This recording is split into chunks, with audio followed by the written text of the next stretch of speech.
masamoni kurapiwa ndibvangwawani iyo kana vasina kubhadhara iyo kati mimi vasakubhadhara kana vasakubhadhara pawivhetu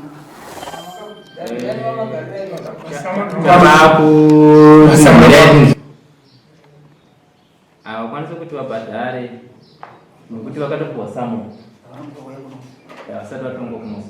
Saka kureva kuti ivavo hongu zvakanaka kuti ndakanzwa nyaya yekuti vanhu vese vavangopiwa mutongo wakafanana nditi.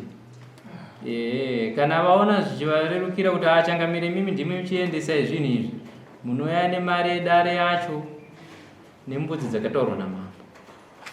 Ndauya nevana ava vati kuuya kuno kunotinetsa asi zvinhu zviye zvamunongoti vashanda Friday nezvizvi nokuti samoni rakanyorwa kare hazvisi kubva mudare menyu kaizvi zviri kubva mudare ramambo ka.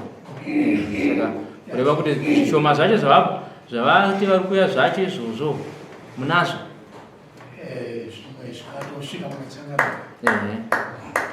ndo zvamuinazvo. akumba zvakusisina kazvisisa Alright.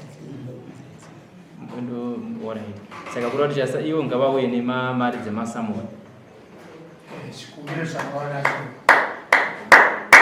avaiti zvikataurwa pasamoni tikazvo tikachira asi tanga chikumbiro mazuva mashomanani kupedzisa zvinhu zvisezvo Iyo yakawanda sei sasabo mimi sabo ndimi kumirira vana vake mati mimi mukuda mazuva mangani.